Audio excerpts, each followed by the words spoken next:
Hello students. आज की class में हम लोग medium access control sub layer के ऊपर डिस्कशन करेंगे।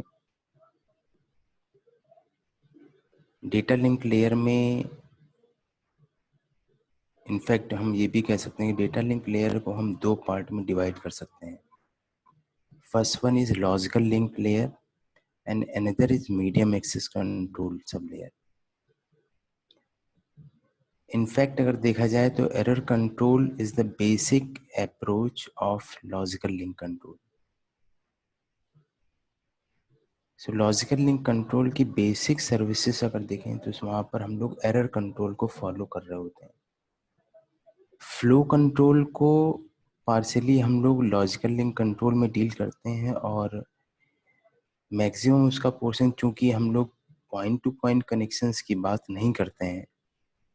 जनरली नेटवर्क में जितने भी हमारे कनेक्शंस हैं वो except point to point connections होते हैं। सो मल्टी पॉइंट कनेक्शंस के केस में हमको मीडियम एक्सेस कंट्रोल की बहुत ही ज़्यादा नीड पड़ती है। तब उस केस में जितने भी फ्लो कंट्रोल हैं वो हमारे मैक सब लेयर के थ्रू हैंडल होते हैं। So basic motive of MAC sub layer is that कि हम किस तरीके से बैंडविड्थ को बिटवीन मल्टीपल स्टेशंस और we can say between multiple number of users हम शेयर करेंगे। सो इस केस में हमारे पास टू बेसिक अप्रोच हो सकती हैं। फॉर एग्जांपल हमारे पास अगर फिक्स सेटअप है, हमारे पास सपोज दैट 5 यूजर्स का मेरे पास सेटअप है, तो अगर 5 यूजर्स के सेटअप में ही मुझे कनेक्शंस को इस्टेब्लिश करना है और फाइलिंग को ट्रांसफर शेयर करना है या रिसोर्सेज हैं इनको शेयर करने हैं, तो अकॉर्डिंग टू सच सिनेरियो हम यहाँ पर एक डिफरेंट स्कोप में वर्क कर सकते हैं। लेकिन अगर वहीं पर हमारे सामने इस तरीके के चैलेंजेस हैं कि फॉर इनिशियली हमारे पास 5 नंबर ऑफ यूजर्स हैं इन particular network and another scenario में मेरे पास क्या हुआ, अचानक वहाँ पर मेरे सामने 2 और यूज़र बढ़ गए। सो हो सकता है 2 बढ़ भी जाएं या फिर 2 हमारे वहाँ पर कम भी हो सकते हैं। तो ऐसे केस में फिर हमें वहाँ पर डायनेमिक पैरामीटर्स को फॉलो अप करना पड़ेगा। So according to such scenario, there are two basic classification in medium access control. So first one is channel allocation problems. So according to statically हम जितने भी अप्रोचेस फॉलो करते हैं, so all these are time division multiple access, frequency division multiple access and code division multiple access. And dynamic channels में बात करें तो वहाँ पर हम एलोहा और कैरियर सेंस टेक्निक्स को हम वहाँ पर यूज़ कर सकते हैं। सो क्या पैरामीटर ऐसे हो सकते हैं कि स्टैटिक और डायनेमिक को हम वहाँ पर डिज़ाइन करेंगे। सो अनदर इज, सबसे पहले तो हम यहाँ पर एफडीएम और टीडीएम के बारे में डिस्कस करेंगे। So frequency division multiple access, time division multiple access को बहुत ईजिली हम समझ सकते हैं। फॉर एग्जांपल हम यहाँ पर हमने जो यहाँ पर ही फिगर लिए हैं, उस फिगर्स में अगर आप गौर से देखें, so this is the frequency scale and this is the time scale. तो यहाँ पर जो नंबर ऑफ यूजर्स को डिस्ट्रीब्यूट किया गया है दैट इज द फ्रीक्वेंसी। इस केस में यहाँ पर suppose n number of channels हैं, एन नंबर ऑफ यूजर्स हैं, एन नंबर ऑफ यूजर्स को different different frequencies, fix frequency allot कर दी गई एंड अनलिमिटेड टाइम के लिए। So this is the FDM. And now TDM में हम क्या कर रहे हैं कि जो particular fix type of frequency हम डिफरेंट डिफरेंट टाइम स्लॉट्स के लिए हम डिवाइड करेंगे different different number of users के लिए। तो फॉर एग्जांपल हमारे सामने अगर कोई एक यूजर है दैट इज 1, सो 1 को यहाँ पर 5 सेकेंड के लिए पर्टिकुलर कोई फ्रीक्वेंसी अलॉट हुई and another user is second number का यूजर है या स्टेशन है जिसको अनदर 5 सेकेंड का टाइम स्लॉट डिस्ट्रीब्यूट किया गया है फॉर पर्टिकुलर फ्रीक्वेंसी। तो इस तरीके से टाइम डिवीज़न और फ्रीक्वेंसी डिवीज़न मल्टीपल एक्सेस को हम वहाँ पर एक्सप्लेन और समझ सकते हैं।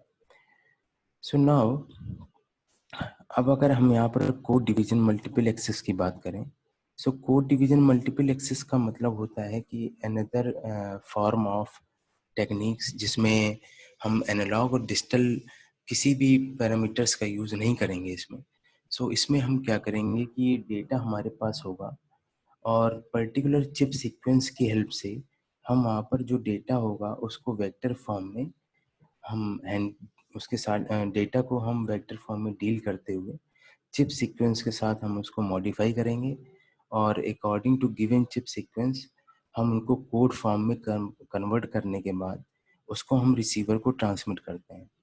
और ये रिसीवर को जो ट्रांसमिट किए गए कोड होते हैं उसमें रिसीवर जो होता है सबसे पहले आइडेंटिफाई करता है कि क्या जो गिवन कोड है दैट इज़ ओके और नॉट। अगर वो ओके है तो फिर उसको वो डिस्ट्रीब्यूट करता है अपने फर्दर सेल्स में। So according to such scenario हमने यहाँ पर एक एग्जांपल लिया है जिसकी हेल्प से आपको ये क्लियर हो जाएगा कोड डिवीजन मल्टीपल एक्सेस में किस तरीके से हम कोड को डिस्ट्रीब्यूट करते हैं। तो फॉर एग्जांपल यहाँ पर एक सेंडर है और उस सेंडर ने so this is the sender.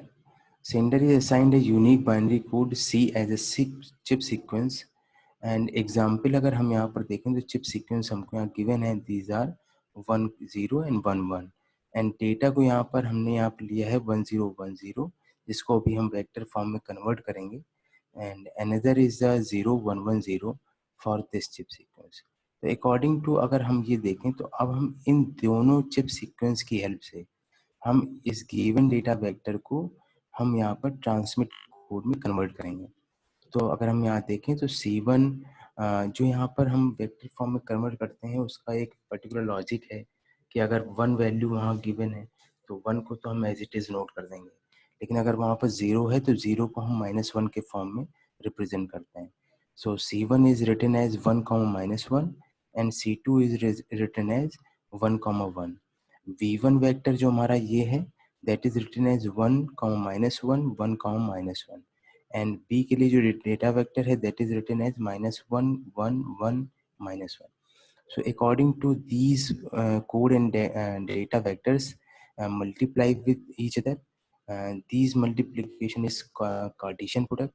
So Cartesian product को हमने यहाँ पर इस तरीके से किया है जैसे हमने 1 -1 है तो इस 1 को इस 1 -1 के साथ करेंगे। So this is written as 1 -1। इस -1 को जब 1 -1 से रिप्रेजेंट करेंगे तो this -1 1। So according to such scenario हम इस पूरे कार्टेशियन को अप्लाई करने के बाद हम उसको ऐड करेंगे इस कार्टेशियन को और एडिशन के बाद जो हमें फाइनल रिजल्ट मिलेगा that is to be transmitted to the receiver side. Now receiver side में जो हमें यहाँ पर कोड मिलेगा उसको हम किसी भी यहाँ पर चिप सीक्वेंस के साथ हम उसका डॉट प्रोडक्ट कैलकुलेट करते हुए हम उसको कन्वर्ट कर लेंगे and apply this dot product over this, क्योंकि ये ऑर्थोगोनल वेक्टर्स इस तरीके से लिए जाते हैं कि ऑर्थोगोनल वेक्टर यहाँ पर उसका कॉन्सेप्ट यूज होता है। तो जैसे हम इसको इसके साथ मल्टीपल करते हैं तो गिवन जो वैल्यूज आ रही होती हैं उनका सम ऑफ जो वैल्यूज है दैट इज इक्वल टू 0 मिलेगा। तो यहाँ पर C1 1 -1 को जो हम इसके साथ मल्टीप्लाई करेंगे तो दिस इज 0 2 -2 2 -2 के फॉर्म में हमको मिलेगा, जिसको हम रिप्रेजेंट कर लेंगे 2 0 2 0 में and finally we get in the binary form में अगर हम रिप्रेजेंट करेंगे so that is written as 1 0 1 0। So according to such अगर हम इस कोड को देखें तो हमारे ये डेटा वेक्टर में इन्वॉल्व था। तो इसका मतलब हुआ कि चिप सीक्वेंस 1 0 के रेस्पेक्ट में हमको ये वाला डेटा वेक्टर हमको रिसीव हो गया है। सो दैट मीन्स जो मुझे डेटा वेक्टर मिले हैं दैट इज़ ओके। सो इसको वो फिर अपने उसमें सेल्स में डिस्ट्रीब्यूट कर लेगा। तो अगर हम यहाँ देखें दैट इज़ वेरी क्लियर कि CDMA और FDMA और TDMA का क्या वर्किंग बेसिक होती है जिसमें स्टैटिक एलोकेशन ही मेन कंसर्न होता है।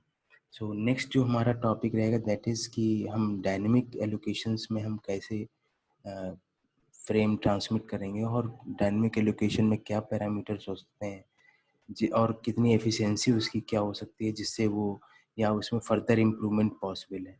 So it will be discuss in the next lecture.